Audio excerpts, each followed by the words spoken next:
দৃশ্য দূষণ রোধ করতে দেওয়াল মোছার কাজে বামপন্থীরা। নির্বাচন শেষ হয়েছে, তাই বামপন্থী দলের প্রার্থীর দেয়াল মোছার কাজ শুরু হয়েছে।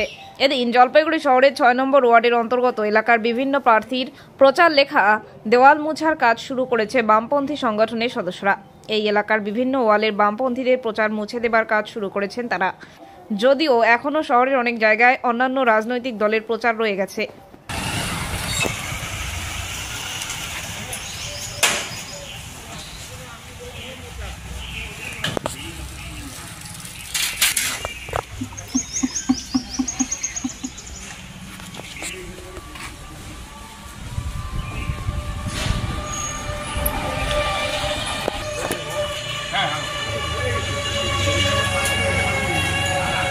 করছেন নির্বাচন শেষ, গত শুক্রবার শেষ হয়েছে 19 তারিখে।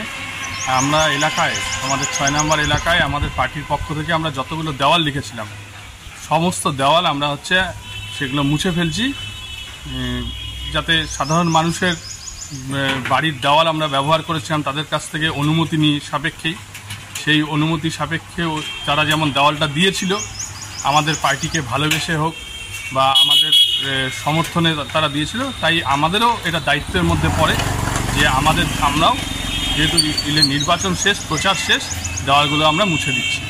কতগুলো মুছবেন এইভাবে? আমাদের এই 6 নম্বর ওয়ার্ডে 25টা দেওয়াল আছে, এই 25টা দেওয়ালই আমরা মুছবো।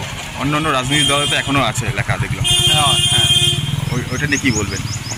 এখন যেই বাকি রাজনৈতিক দলের সেটা তো তাদের দলীয় নিজস্ব ব্যাপার, এটা নিয়ে আমাদের তো বাড়তি উৎপাদে কিছু বলার নেই।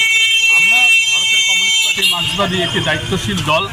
আমরা মনে করি আমরা জনগণের প্রতি দায়বদ্ধতা আমাদের আছে, জনগণের প্রতি দায়বদ্ধতা থেকে আমরা এই কাজটা প্রতিবারই করি, এবারেও করছি। আপনার নাম? আমার নাম শুভেন্দু সাহা, আমি 6 নম্বর ওয়ার্ড যে শাখা আছে সেই শাখার সম্পাদক।